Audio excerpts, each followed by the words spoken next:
Olá, seja bem-vinda, seja bem-vindo a mais um episódio do Chá com Joias Mardoqueu. E como falado no vídeo anterior, que foi um vídeo bem curtinho, a gente vai estar nesses próximos 10 episódios tratando de cada episódio um capítulo do livro de Esther, para que você, Pedra Preciosa, possa conhecer um pouco mais da história desse personagem tão marcante, desse personagem tão cheio de fé. Ele é um homem muito cheio de fé, que é a vida de Mardoqueu, e quão importante ele foi na vida de Esther, até mesmo para trazer à memória de Esther a importância dela, tanto como mulher, como uma redentora que Deus usou para o povo judeu. Então a gente vai começar hoje com o capítulo 1. Aí eu vou estar lendo aqui o capítulo 1. A versão da Bíblia que eu vou estar lendo é a Nova Versão Internacional. E aí depois eu vou trazer umas pontuações, que eu fiz, justamente para que o vídeo ele não possa sair muito longo e você possa também ter concentração, digamos assim, tá certo? E aí eu vou começar. O capítulo 1, que é sobre... aqui no título, da minha versão, diz assim: a rainha Vasti afronta o rei. Foi no tempo de Xerxes, em outras versões é o rei Assuero, que reinou sobre 127 províncias, desde a Índia até a Etiópia. Naquela época, o rei Xerxes reinava em seu trono na cidadela de Suzã. E no terceiro ano do seu reinado, deu um banquete a todos os seus nobres e oficiais. Estavam presentes os líderes militares da Pérsia e da Média, os príncipes e os nobres das províncias. Durante 180 dias, ele mostrou a enorme riqueza do seu reino e o esplendor e a glória de sua majestade. Terminados esses dias, o rei deu um banquete no jardim interno do palácio de 7 dias para todo o povo que estava na cidadela de Suzã, do mais rico ao mais pobre. O jardim possuía forrações em branco e azul, presas com cordas de linho branco e tecido roxo, ligadas por anéis de prata e colunas de mármore. Tinha assentos de ouro e de prata num piso de mosaicos de pórfiro, mármore, madrepérola e outras pedras preciosas. Aí vocês já prestam atenção aqui, que já está trazendo aqui características do reinado, né, do palácio do rei, e quão cheio de pedras preciosas era. E a madrepérola, ela também compõe, ela é uma pedra que também compõe algumas joias Mardoqueu. Pela generosidade do rei, o vinho real era servido em grande quantidade em diferentes taças de ouro. Por ordem real, cada convidado tinha permissão de beber o quanto desejasse, pois o rei tinha dado instruções a todos os mordomos do palácio que os servissem à vontade. Enquanto isso, a rainha Vasti também oferecia um banquete às mulheres no palácio do rei Xerxes. No 7º dia, quando o rei Xerxes já estava alegre por causa do vinho, ordenou aos 7 oficiais que o serviam. Quem eram esses 7 oficiais? Meumã, Bista, Arbona, Bitá, Abacta, Zetá e Carcas. Se eu estiver falando aqui alguma pronúncia que não seja correto, aí vocês podem também estarem corrigindo. Que trouxessem à sua presença a rainha Vasti, usando coroa real. Ele queria mostrar aos seus súditos e aos nobres a beleza dela, pois era de fato muito bonita. Quando, porém, os oficiais transmitiram a ordem do rei à rainha Vasti, esta se recusou a ir, e o rei ficou furioso e indignado. Como era costume o rei consultar especialistas em questões de direito e justiça, ele mandou chamar os sábios que entendiam de leis e que eram muito amigos do rei: Carcena, Setá, Damata, Tarsis, Meres, Marcena e Memucã. Eles eram os 7 nobres da Pérsia e da Média que tinham acesso direto ao rei e eram os mais importantes do reino. O rei lhes perguntou: de acordo com a lei, o que se deve fazer à rainha Vasti? Ela não obedeceu à ordem do rei Xerxes, transmitida pelos oficiais. Então Memucã respondeu na presença do rei e dos nobres: a rainha Vasti não ofendeu somente ao rei, mas também todos os nobres e os povos de todas as províncias do rei Xerxes, pois a conduta da rainha se tornará conhecida por todas as mulheres, e assim também elas desprezarão seus maridos e dirão: o rei Xerxes ordenou que a rainha Vasti fosse à sua presença, mas ela não foi. Hoje mesmo, as mulheres persas e medas da nobreza que ficaram sabendo do comportamento da rainha agirão da mesma maneira. Olha só a influência que a rainha Vasti tinha sobre a população feminina do reinado do rei Assuero. Isso provocará desrespeito e discórdia sem fim. Por isso, se for do agrado do rei, que ela emita um decreto real, por isso, se for do agrado do rei, que ele emita um decreto real e que seja incluído na lei irrevogável da Pérsia e da Média, determinando que Vasti nunca mais compareça na presença do rei Xerxes.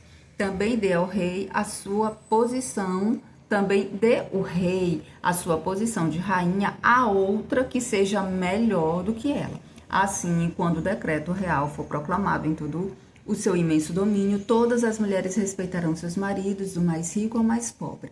O rei e seus nobres aceitaram de bom grado o conselho, de modo que o rei pôs em prática a proposta de Memucã. Para isso, enviou cartas a todas as partes do reino, a cada província e a cada povo, em sua própria escrita e em sua própria língua, proclamando que todo homem deveria mandar em sua própria casa. Aí aqui a gente não vai entrar em termos de Vasti desrespeitou, eles estão sendo machistas, não.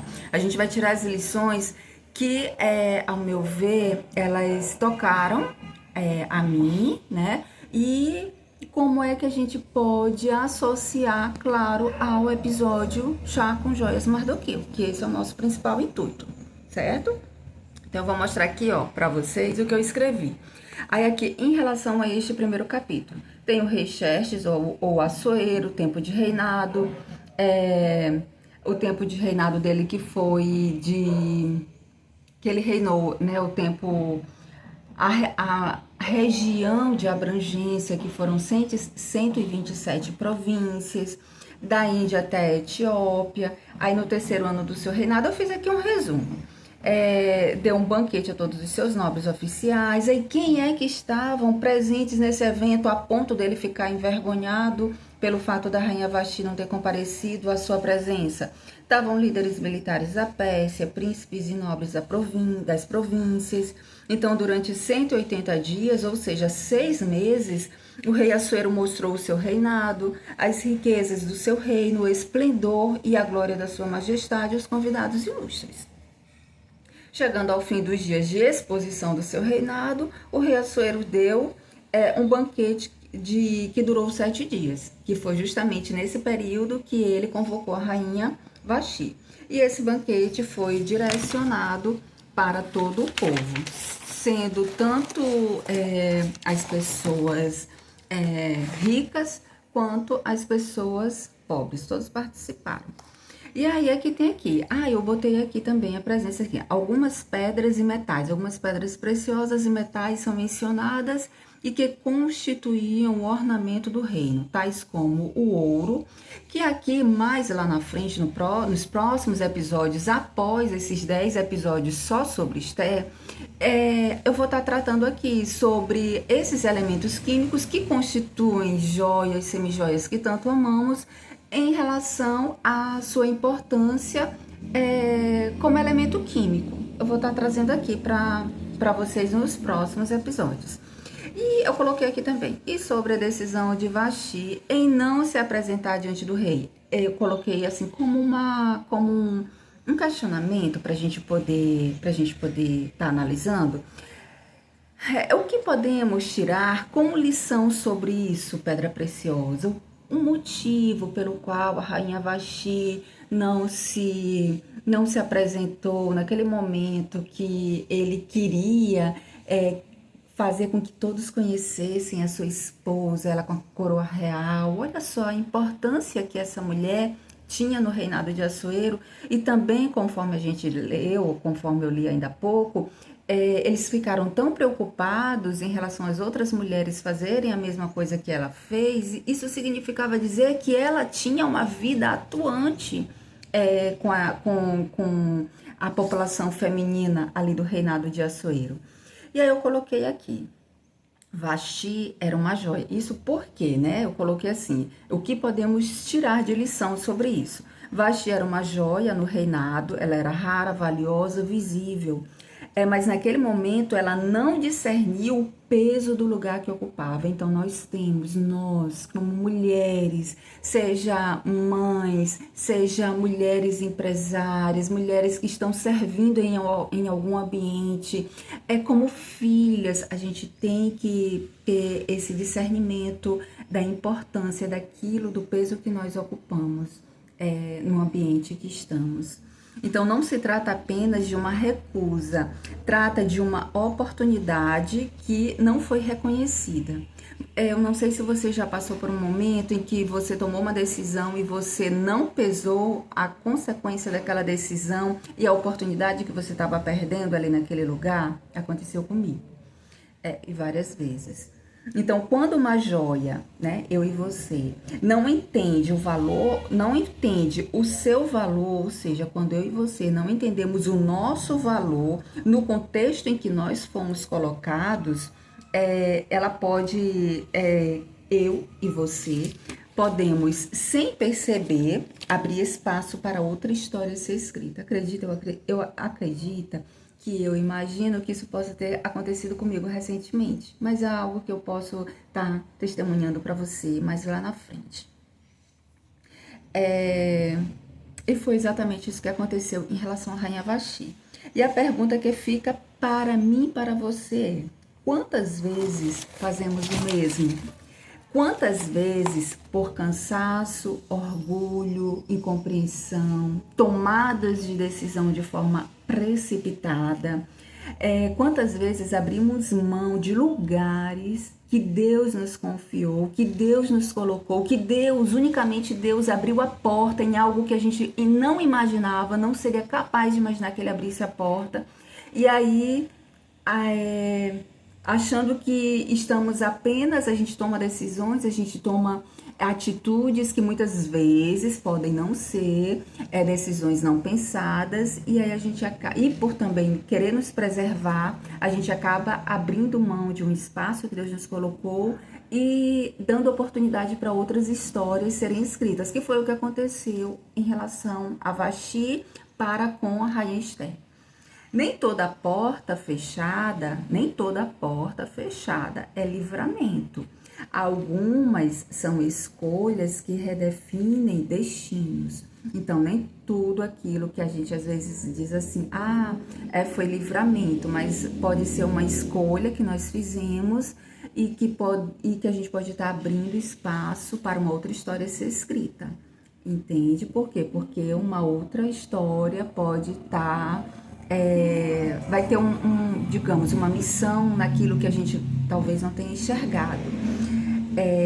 E aí eu coloquei assim, que eu e você possamos aprender a discernir o nosso valor, o tempo e o lugar, como verdadeiras joias nas mãos do Rei. E que Rei é esse? O Rei Criador dos céus e da terra. Então, aqui a lição desse primeiro capítulo para nós é que eu e você possamos aprender a discernir o nosso valor, o tempo e o lugar como verdadeiras joias nas mãos do Rei. Entende? Então, que eu e você possamos aprender a discernir o nosso valor, a discernir o porquê que usamos determinada joia.